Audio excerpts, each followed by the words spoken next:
Bandstand, the new musical that explodes with the most high-octane, heart-stopping, and best dancing on stage today, which just won the Tony for Best Choreography, by the way. The show is set in 1945 as America's soldiers come home to ticker tape parades and overjoyed families. Private First Class Donny Novitski, singer and songwriter, returns to rebuild his life with only the shirt on his back and a dream in his heart. So we're going to get a commercial rolling for you guys to get it started and then go straight into the performance. Direct off Hamilton, Broadway's hottest director-choreographer, creates the best dancing on Broadway in a Tony-nominated musical, Bandstand. A dazzling stand-up and cheer new musical that should not be missed. Bandstand on Broadway. Hey guys, I'm Corey Cott, played Donny Novitski. Just so you know, our cast is currently questioning our life choices by being in Google. This is so cool for us, and are super jealous of all of you. So the show takes place right after World War II. My character comes back, is very down on his luck, struggling to find work. My character Donny is a piano prodigy, singer, songwriter. Dreams of being the next, Bruno Mars of the early '40s. But it's really hard because I've gone to war and gone through a lot of trauma, and I'm trying to figure out how to get my life back on track. So I hear about a national songwriting competition, a swing songwriting competition, that the winner will get to be in an MGM musical with their song featured, and I get this idea of assembling a swing band with a bunch of vets, and so this is the song Donny Novitski.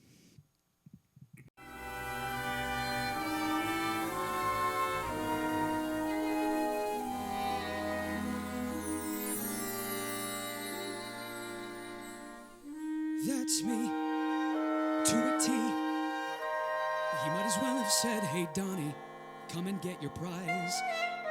I could write it in my sleep, but the trick is the delivery. And the difference that I have is I was there, made it through. Now my number one priority is to put a band together that did too. Every horn and clarinet will be a military vet and be playing with authority.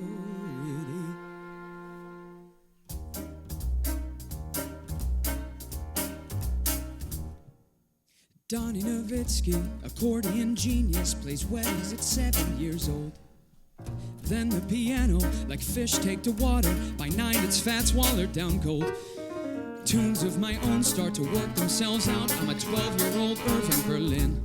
All of that promise and none of the payoff. I'm still playing weddings I take on my day off from bumming around drinking gin. They say cream fries, but what if nobody tasted? If that cream fries spoils, it's gonna be wasted. But Donny Novitski could be Frank Sinatra if someone would give him a break. Even in fact, I'd be better, cause I play piano and he can't read music that's fake. Donny Novitski spent 4 years in battle. I carry the scars when I croon. Frankie Sinatra skipped out on the army and half the time sings out of tune. He's so flat, God. They say cream fries, but what if nobody knew it?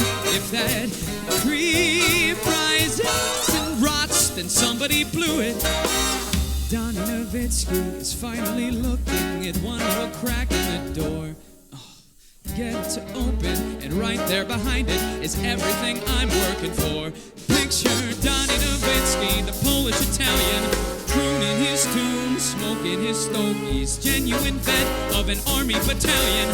Thin tailored suits, if I cut out pierogies. Bobby socks are soon at my charms, backed up by my brothers in arms. Donny Novitski knows this is a lifeline, a once-in-millennium shot. And I'm gonna take aim at my target, and hit it with all that I got. Donny Novitski Novitski has strong ammunition, plenty of talent, and burning ambition, whose songs are authentic as well. From living through 4 years of hell, Donny needs something to block out the memories and break this insomnia spell. They say reprisals, but what if nobody tasted? If that reprisals spoils, it's gonna be wasted.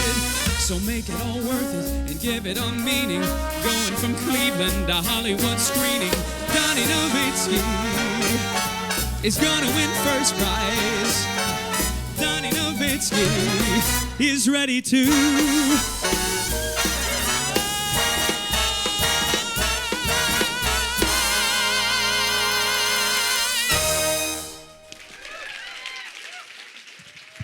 Thanks, guys. And now I'd love to bring up my lovely co-leading lady, Laura Osnes. Please give a round for Laura Osnes.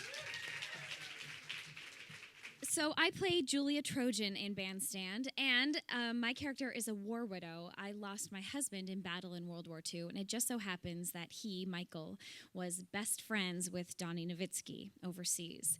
And so Donny comes back and is feeling this responsibility and this kind of charge to check in on his buddy's wife. And he finds out that I sing in my church choir and ropes me into being the singer of this band of vets that he's putting together. So I reluctantly joined this band and realized that it is actually going to be a beautiful healing thing for my character, as well as everybody else's characters as well. I write poetry as kind of an outlet, and Donny is inspired by that and starts setting my poems to music, and we end up singing one of the songs that they write together for the competition. The statewide competition. And so this is the song that they sing, and it's all about Julia's desire and yearning and wondering if love will ever find her again.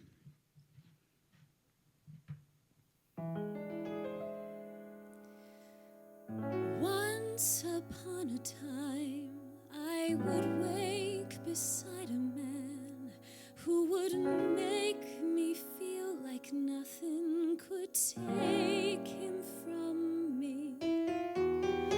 Once I thought forever was real. I thought my life was ideal. I thought that nothing could steal it, you see. Once I learned how wrong I had been, that sometimes dreams can cave in, and what then? Once I learned the hard way, faith in ever after was done, and I gave up ever wondering when love will come and find me again. And it's almost like time has stood still, like a lifetime iced under the frost. And I don't try to warm from the chill, although I know how much I've lost. Trouble is, the more you deny, the more you don't even try, the more the world passes by in a haze. Soon you find you don't even know how many years you let go. The chance is wasted in so many ways. Lately I've been thinking it's time to take a look at what I'm doing then. Cling it to, if only heaven knows there's more than one man, and maybe I should be planning for when love will come and find me again.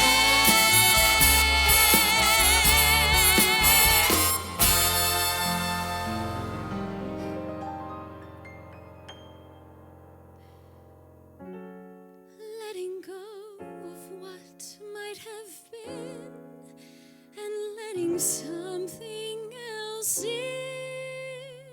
Only then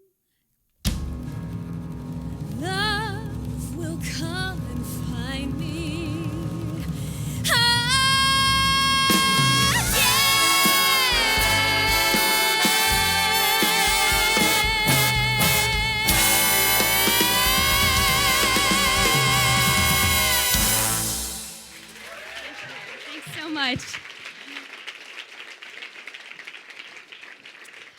I'd love to bring Corey back on this stage. One more thing, actually, just a little tidbit. We actually all play our own instruments in the show. It's about a swing band, and on that track that Laura so gloriously just sang, we're actually all playing the instruments on that. So I thought that was That's true. pretty cool. Corey Yeah. plays the piano in the band, and he practiced 3 hours a day for the last 9 months and rocks it on stage every night. And yeah, we have trombone, saxophone, drummer, trumpet. What else? Bass. And bass. So you'll get to meet those guys in a little bit here. We're going to do a talk back. But this next song is a duet that we get to sing together in Act 2. And as you can probably tell, it's a very complicated relationship that these two have.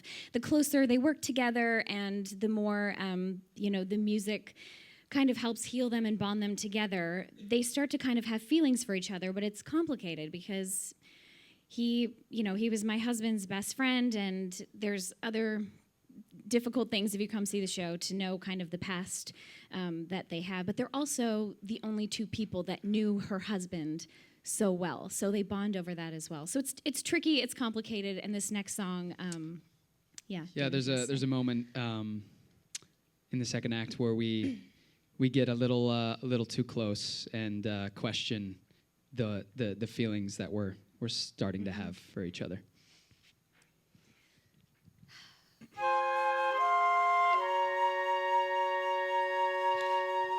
If we were in an MGM film, we would kiss and walk through that door there.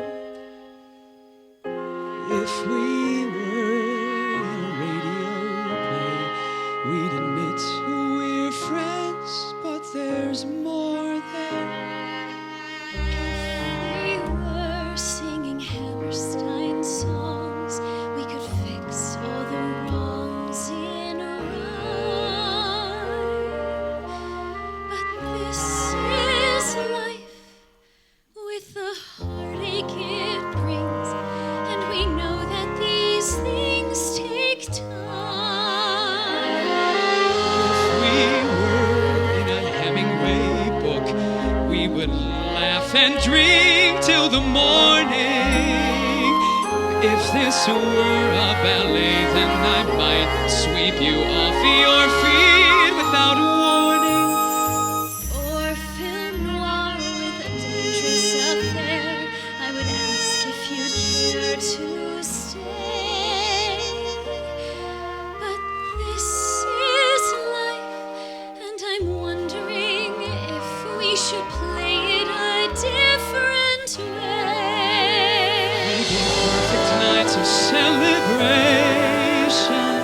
Hotel hallway brief flirtation might be overrated.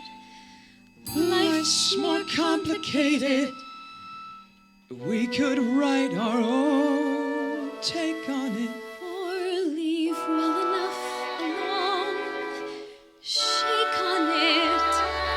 Shake on it. No one planned for a moment like this. There's no perfect script that provides us words to say or the answers that might overcome the past that divides us. Movie stars with the passions they feel, somehow in the last reel, That's right. But this is life, so at least for today, we should probably say good night.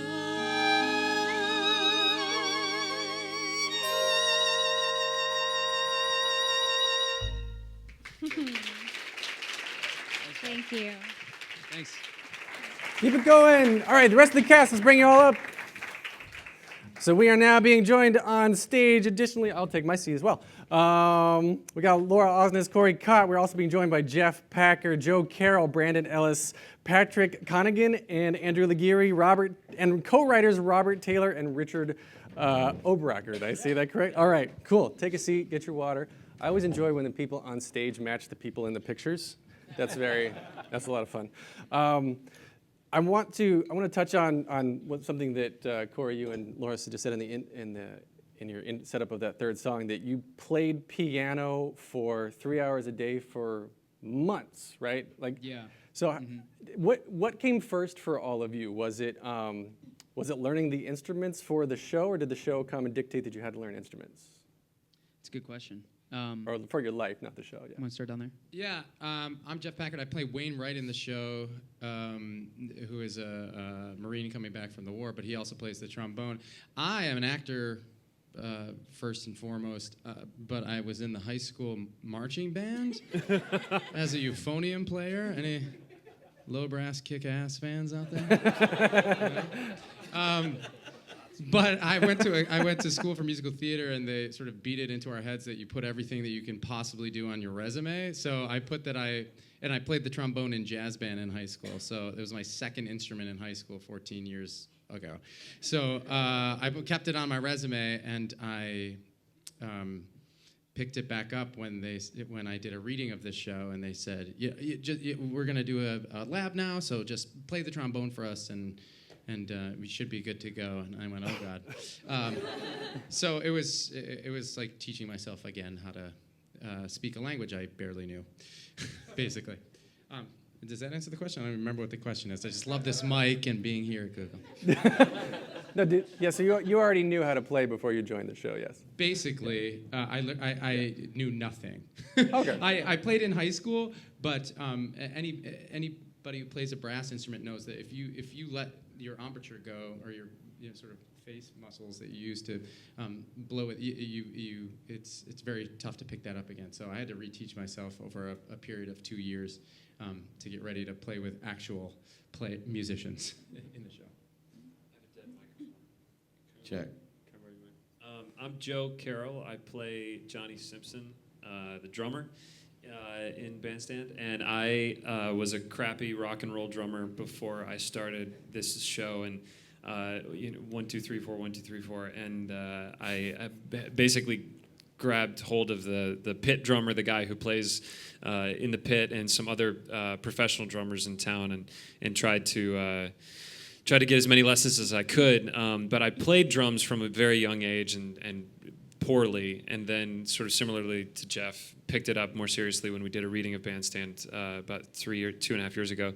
But I went to school for musical theater as well, and sort of am an actor first. But from crappy rock and roll drumming to sort of intense swing drumming, I feel like I'm figuring it out slowly. My name is Brandon Ellis. I play Davies Vladek, the attractive young ingenue in the show. And I'm an actor first and foremost. I started on cello, played that most of my life. Picked up bass around when I was exiting high school. Played that for a while, and really started taking it seriously though once we started doing this show. In fact, much like your chops, you got to build up calluses to be able to play an upright bass. And during our first final callback, my fingers cracked open and bled everywhere, but I didn't stop. Booked it.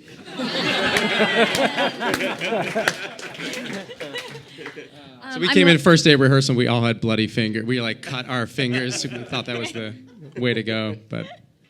I'm lucky because I get to sing. I get to be the singer, and yes, I've been singing my whole life. I dabble in piano, and I learned 8 chords on the ukulele that I play in the show.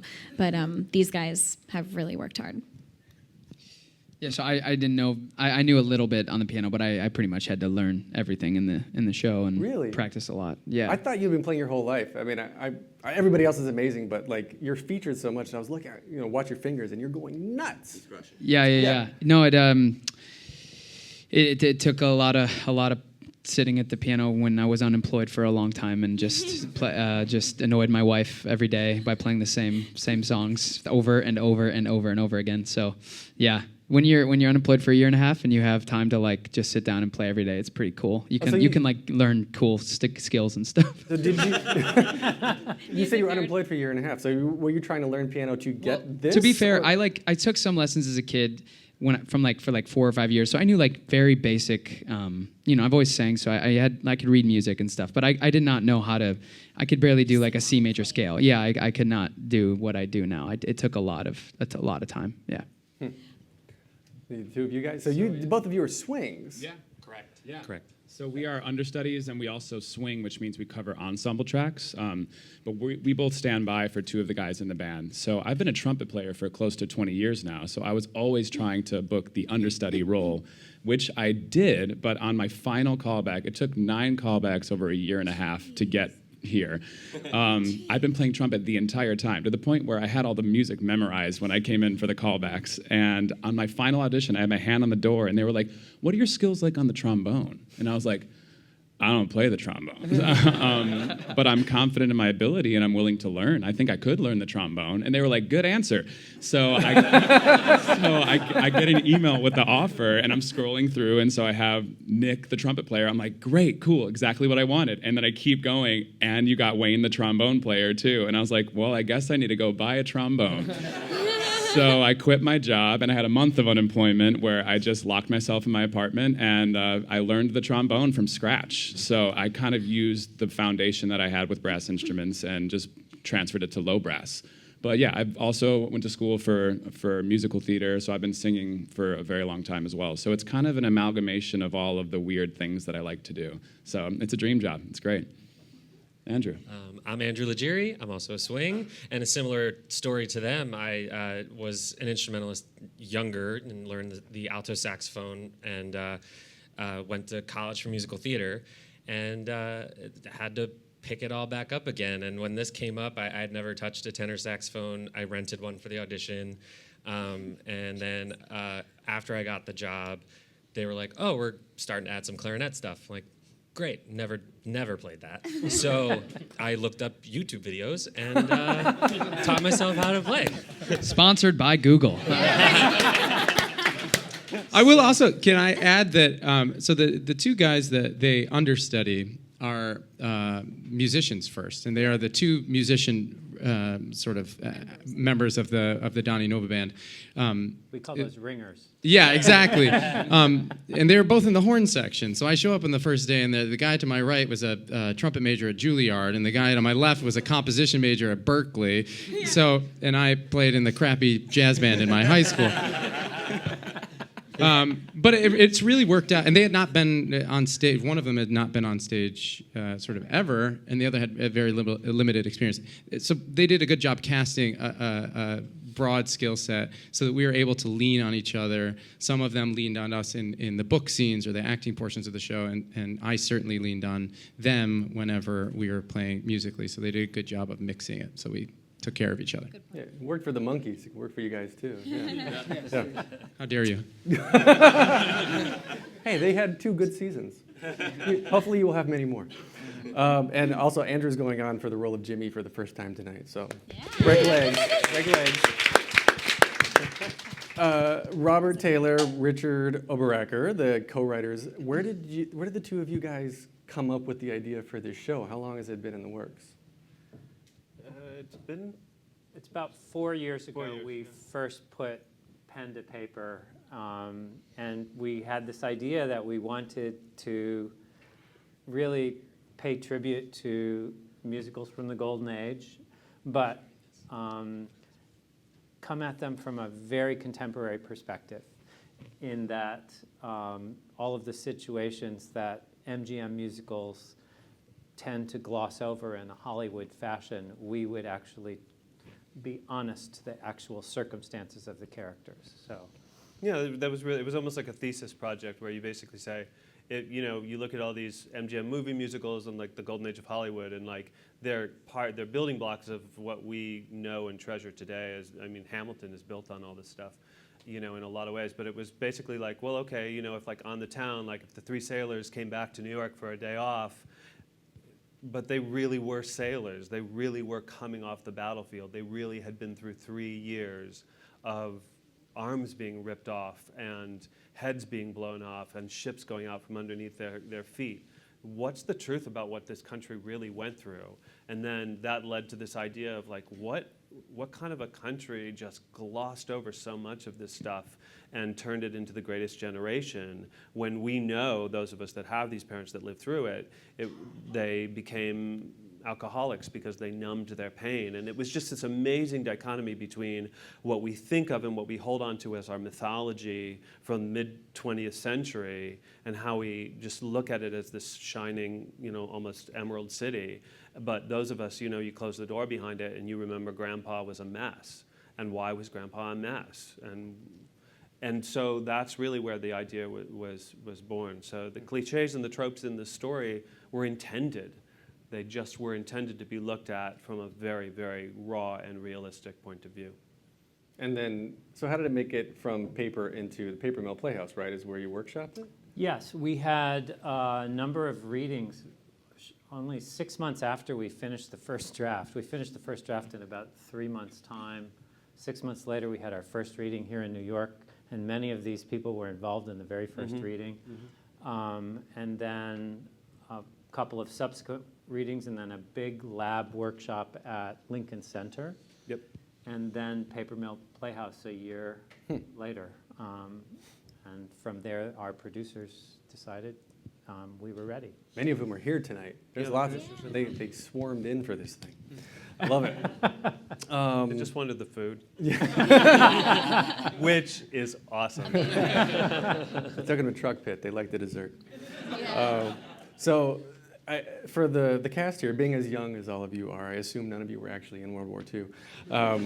How did you prepare for these roles? Did you talk to veterans? Did you get a feel for what they went through? Yes. So some of us are wearing these 6 pins that you guys see. Represents an organization called Got Your Six, which is this incredible vets organization that really attempts to sort of refabricate the stereotype of veterans in our society and how they're actually doing incredible things for our society. They're not to be pitied or looked down upon, but they're actually making our society and culture more stable. And so one of the things they do is they look at different pieces of entertainment, films, TV shows, and we're actually the very first stage show to be accredited by Got Your Six as an accurate representation of a veteran story. So they came and saw our show, and they actually consulted on the script with our writers and gave us feedback, and have been sort of with us and guiding us for almost our entire Broadway, certainly our Broadway experience, even before Broadway too. And so we had a 2-hour sit down where we as the cast, the Donny Nova Band, got to talk with them and just ask them anything we wanted to, and they just gave us, there's about 10 vets or so from all different branches, and gave us their thoughts and insight, and were very honest and vulnerable with us about their experiences in combat and losing friends and how they deal with that. And that by far, that took our entire, I think, experience and show and script to a whole nother level. But paired with that, we've also done our own individual research by reading many memoirs and watching endless documentaries, and everything from Band of Brothers to, patents, everything out there. I mean, there's so many resources on World War II especially, but veterans today have been a huge resource for us. So. And just last night, we had a group of Gold Star women, wives and sisters and mothers who have lost men in battle. It was just women last night, right? There weren't guys that... from this organization called TAPS.org, which stands for Tragedy Assistance... Survive. What's the P? Tragedy Assistance... Yeah, it says on there. Tragedy Assistance... Tragedy Assistance Program for Survivors. Program for survivors. So, family members who have survived and had family members that died in having to do with the war. And we had just an amazing little reception with them last night, and it was incredible to hear their stories. And they were in awe of the show, and we were just talking about how they made a point to say how truthful it was. They could relate so much to so many of the characters, and to my character especially because she's a widow, and just how they felt safe and that they could laugh with us and cry with us, and that was really an incredible honor. And really, I'm like fueled to do the show again tonight because we had, again, one-on-one firsthand interactions with people who have gone through what our characters have gone through, and that's the really special thing about it. And the interesting thing about the research for me was that you get cast in a show where you get to play a combat veteran who just comes back from the war.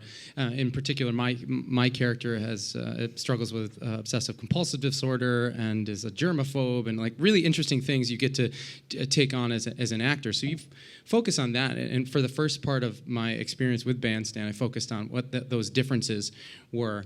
Then we met with these veterans, and they all told us their story. And it was an overwhelming idea that they wanted to be portrayed as human and not victims or heroes, that they really wanted us to focus on what the human aspect of these people were. They were fathers and sons and lovers and humorists.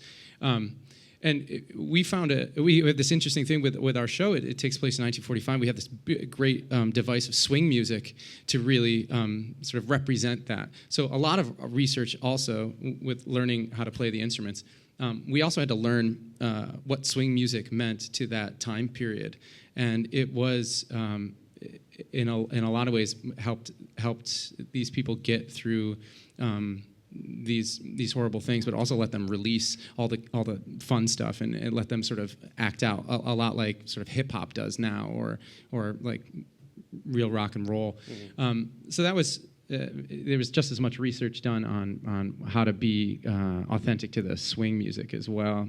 One of the most go ahead.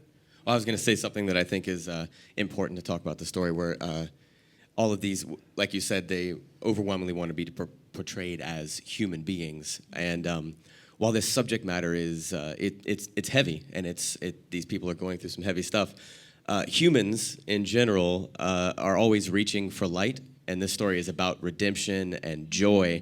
And while this stuff is heavy and a heavy material to be responsible for, the show is very joyful. It's very much everyone is like reaching for light, reaching for joy the entire show. And yeah, we have moments where things catch up with us, but in general, we're trying to stay ahead of it. So although it may sound heavy, it's actually a very joyful show. Yeah, that's what I was going to lead into was Andy Blankenbuehler, the director, choreographer of Hamilton and the Heights, the Cats revival that's on right now. He's just an amazing choreographer. Of course, he won the Tony for it. Congrats again. One of the most touching moments, I think, was there's this part in, I think it's an intro to a song. I don't know if you're actually singing at the time, but everybody comes in, the lights are down, and everyone's got like weight. There's another body hanging on them, literally on stage, and you use the singing, you use the songs to. They're playing their instruments actually. It's a counterpoint. Yeah, it's. Yeah. It's a counterpoint that leads into a rehearsal sequence, which leads into a church service, and Andy physicalized each line. A counterpoint is basically lines that intersect and become a piece of composition. And so he physicalized that on the stage, but each body is attached to other bodies, and the visual image is you just see the weight, the psychological weight that each one of these band members carries. Of the men they left behind. The men they left behind. You guys could speak to that moment. It's stunning. It's part of why he won the Tony. It's one of the most beautiful parts that sticks out in my mind. Well, it was interesting. It was created. That part was hit upon, sort of touched upon at Paper Mill, but fully realized for the Broadway production. And we were already deep in rehearsals when we had this moment with these veterans from Got Your Six. And one of the first men who spoke talked about never really recovering from the combat that they went through, but they definitely remember a moment where the weight that they were carrying was lifted, and we all went. That's what Andy was sort of doing. Not only like actually, because they I guess wore flak jackets, a lot of them, and so when they had to deal with the idea of like being lighter, actually. But it's a huge part of the show is weight being lifted. Some of us find our weight we hold on to that for longer periods of time than other guys in the band. But it's a big part of Bandstand is weight. And one of the interesting things that he does through Counterpoint, not to ruin anything when you come see the show, but they're on us, and as we all have vices that we've turned to deal with what is happening to us in terms of what we're carrying back from conflict. And as the show goes along, and as we're seeking and finding redemption, those vices switch to the music, which is what another thing the show is really about, is the redemptive and healing quality of music. And a lot of veterans turn to art for that reason. And as the show, for instance, myself, the show starts at my vice is alcohol. That's what I'm using to deal with the pain.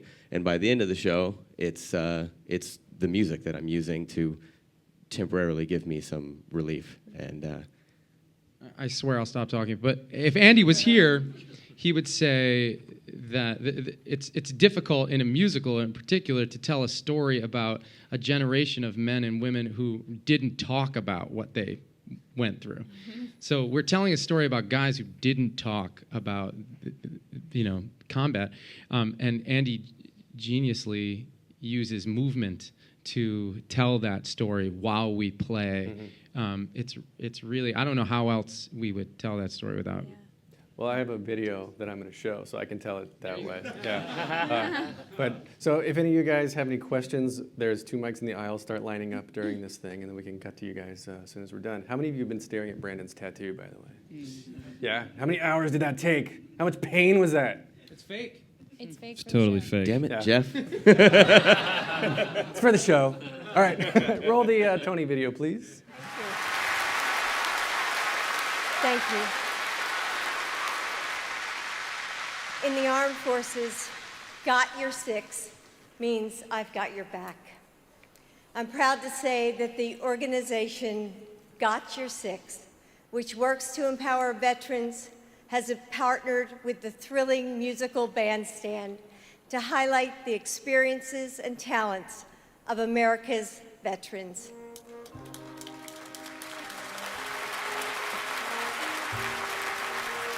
As the daughter of a World War II signalman and the mother of an Army major, I've seen how the scars of service can haunt even in the best of situations. Too many of America's veterans are struggling to find a new mission in life. Their stories need to be told. Bandstand is set just after World War II. As a group of veterans cope with returning to civilian life, they form a band unlike any the nation has ever seen and discover the power of music to find their voice, their purpose, and redemption. I'm honored to say to our veterans, on behalf of Joe, myself, the company of Bandstand, and everybody here tonight, we've got your 6.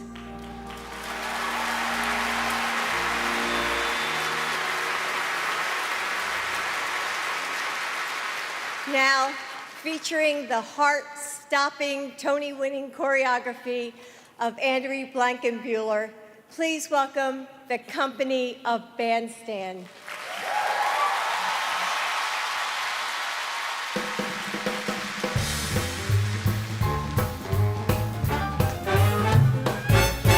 You know who tells me no? You know who tells me I don't think so? You know who tells me no?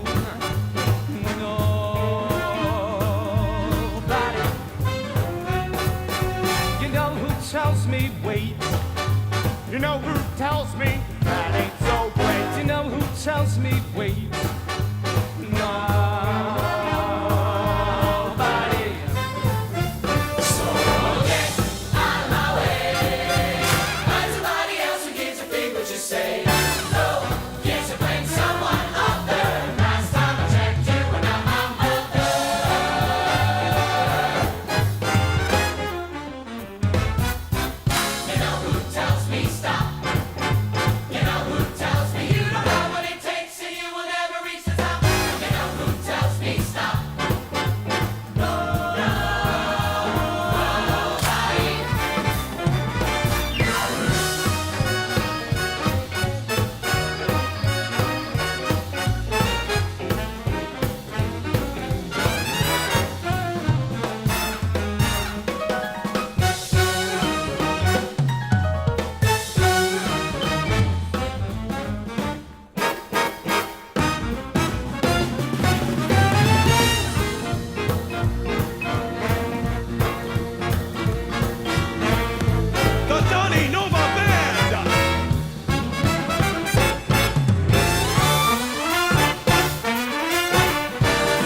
believe what you say.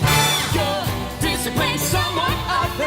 Last time I judged you and not my mother. You know who tells me stop?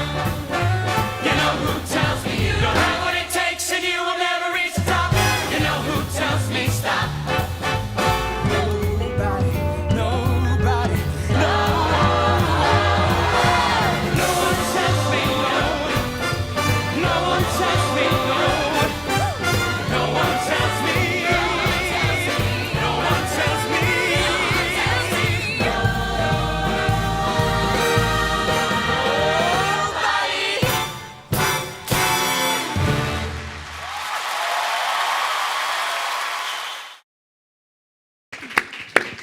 I love it when the people in the pictures and on the TV are also on stage. That's very cool. I've always wondered about this, for the Tonys specifically. I mean, that must have been phenomenal for you guys. And a couple of you, Laura, have been there a couple times, which is amazing.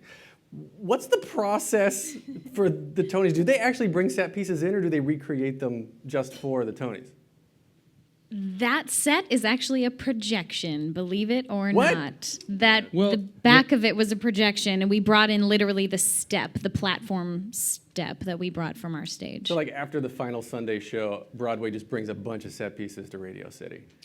So most of it actually is projection. Yeah. Huh. There's very few. I mean, we brought our instruments, and they replicated those steps that we had, the platforms. Yeah. But besides that, most of it actually is. I mean, if you go back and look at the performances from this year, you'll notice that a lot of it is projection. You just ruined everything. I know. But it's incredible. They verbatim, made a real projection, of our set. Every picture that's on there, every detail. I don't know. They must take a photo of it, and then they legit... They know how it worked. Oh, yeah. They probably did it. We're amazed at that sort of thing. You guys are like, yeah, probably. exactly. How does projection work? YouTube. But we all had a matinee that day. So what happens on Tony Sunday is that you go to Radio City in the morning in your costume. You go to the theater and get in costume. Go to Radio City, have dress rehearsal. Go back to the theater, do a matinee, and then go. And then we hung out at the theater and streamed the beginning of the Tonys, and then got back in costume and got on a bus to Radio City and got off the number before ours and hung out backstage, and then go do your number, get back on the bus, go back to the theater. It's a crazy day. It's The interesting thing is that the majority of the cast that you see perform spend most of the actual broadcast on a bus on 50th Street waiting to go on, because stage manager comes out to your bus and goes, "You're on," and then you go backstage. Then you go on and you go back to the bus. It's not a, you do get to see, I shook hands with Stephen Colbert, and backstage is crazy at the Tonys. Geoff Packard shook Stephen Colbert's hand with his pants around his ankles. He was getting his microphone off, and I was saying right we here. were He was getting our standing right microphones there. off, and Geoff literally says to Stephen Colbert, "Can I shake my hand?" Even though, what did you say? No, I said, well, my pants are down. I guess this is a good time to shake your hand. Colbert looked at him like he had three heads. He shook my hand. So. He's probably heard that a lot, though. Yeah. I didn't mean it like that. Come on. So going back to the Military Association, I mean, it's such a strong theme, of course, with the show and everything. Have you, other than the I Got Your Six organization, has there been any audience feedback? Have people come up after the show and hung around? And I mean, what stood out for all of you? There's a ton of those stories. One, I mean, you can speak more specifically to it, but there was one of the coolest ones. There was a guy in the front row who we got to curtain call, and he stood up and he was by himself, and he just started clapping and he started mouthing to Corey. He's like, I'm a vet.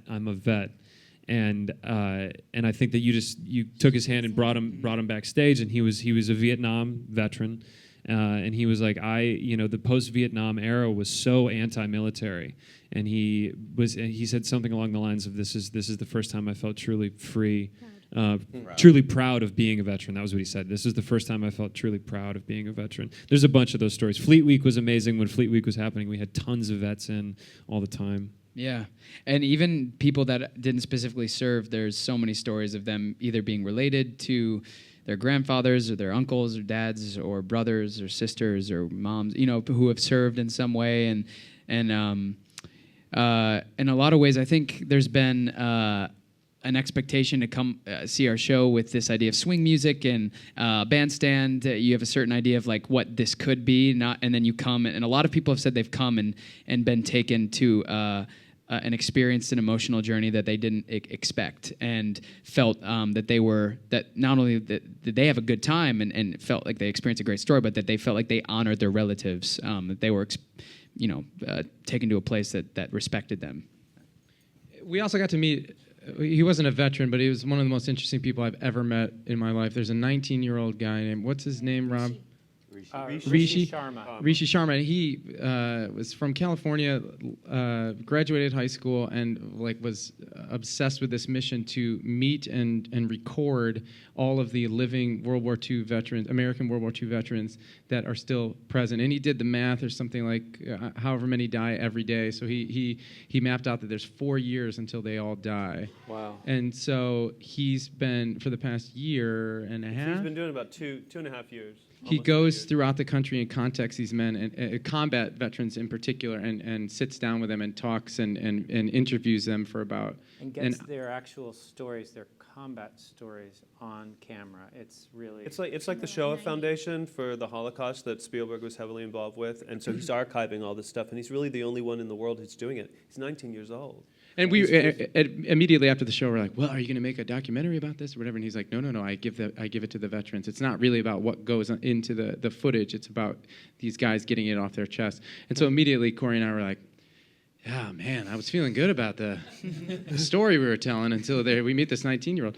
But that's the best part about this show, is that there are a lot of, hopefully, when they come and see it, somebody asks a family member, like, wasn't Uncle so-and-so in the war? Like, what was his story? And that happened to each of us. Yep. On some level, we go, yeah, like, tell me about Uncle Morty's time and all of a sudden you get these new stories, or these old stories come out anew. Our director, Andy, came backstage after the Tonys and said, was it his uncle or is it grandfather? His uncle was in the grandfather was in the 4th Marines and had fought in the Pacific at Iwo Jima and like all this. That's the most stuff. common thing, is that like, I didn't know, but so and so did this, or I didn't know, but my next door neighbor was a, Gold Star member, whatever. Yeah, right. Wow. My dad is a World War II vet, and all of the dads of the kids I grew up with were, and there were so many things about them that I couldn't explain why they were these incredible people that had explosive tempers and that were very often in fights and self-medicating, and it's opened up for me just a window into what they were going through writing the show and working on the show, and that's what I've seen other people who haven't served themselves, but it's opened up such a window of understanding into relatives and family members that it's just amazing that they're suddenly realizing, oh, that's probably why this man has been so distant all my life, or that's probably why just the slightest thing can trigger a response I would not have expected. Yeah. Well, we're running short of time. We do have one more performance from you guys. I hope that you can give, but I want to take one question over here before we're done. So I know you guys talked a lot about the research that you're doing to develop your characters. So I guess my question is in regards to like an understudy or a swing, how much flexibility do you guys have to like make your own choices versus taking what the original actor has done? Great question. Good question. I'll figure that out tonight.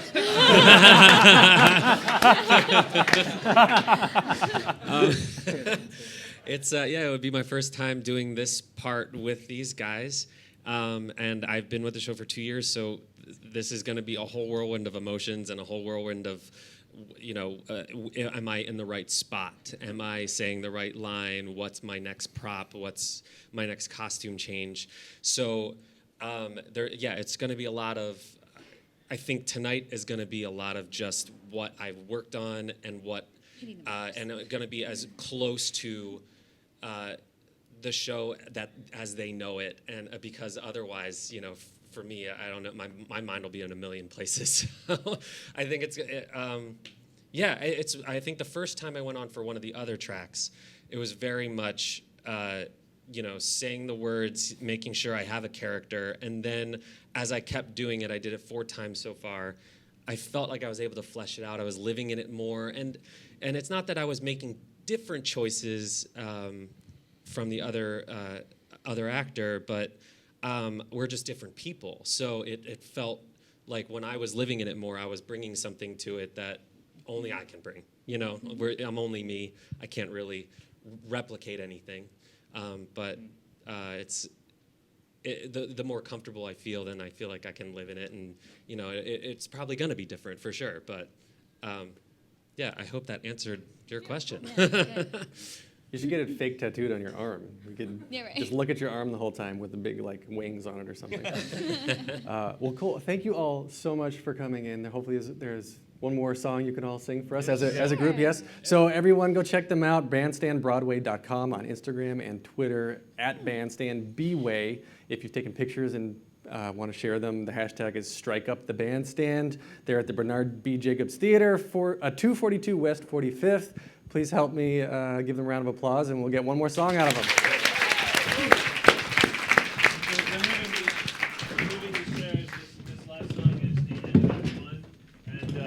You've been hearing about this radio contest that they all enter. It's states and then nationals. So at the end of Act 1, they've won the state competition. They've believed all along that NBC and MGM was going to treat them like stars and take them to New York, and their dreams were going to come true.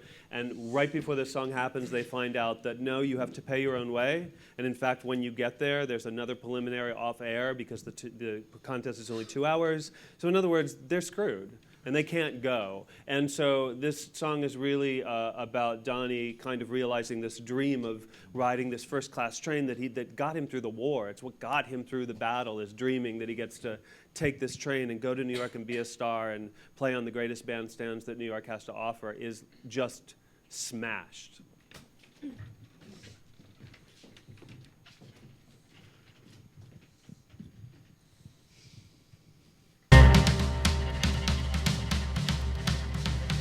There is a train, it leaves the station at 5:15, and it's direct from Union Terminal right there at Public Square, 5:15, and where does it arrive? At Grand Central Station. The Cleveland Limited of New York Central Railroad has first-class Pullman cars for big-time movie stars, and we're gonna take one. I see it all. The leather seat, the steak we'll eat, and then that train conductor's call. They'll say right this way, we've reserved this just for you. You've been waiting for this day. It's the least that we can do. Let me take your bags, my friend. You've been carrying those far too long. Troubled times are at an end, and we're waiting to hear your song. It's a privilege, sir, may I say, right this way. And in Times Square, the Hotel Astor stands 11 stories high, a first-class grand hotel. The lobby's in a movie that I saw last month as well, with Garland and Walker. And on the top, a rooftop garden with a bandstand in the sky. Cream of the crop, where Dorsey swings and Ellis sings, and I swear someday so will I.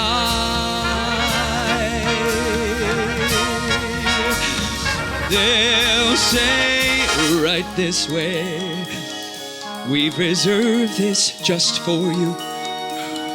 You've been waiting for this day. It's the least that we can do. You've arrived at last, my friend. You've been fighting for far too long. After bunks on cargo ships, and after trenches in the rain, and after running for cover while dodging the flak and 3 years and 8 months to fight my way back and losing my faith. Must in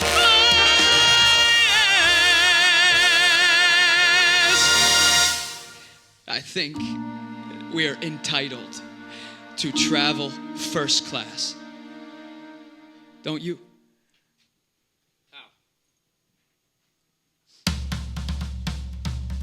Whatever gigs, whatever dates, whatever bookings we can get, we take them all. If there's a club in town where we can play a set, we are not finished yet. There's liquor dive, party rooms, VA halls, I bet. Right, we fight for ourselves now, and all of the wrongs will be made right this way. We'll be right this way. Right this way. After all that we've been through, we've been waiting for this day.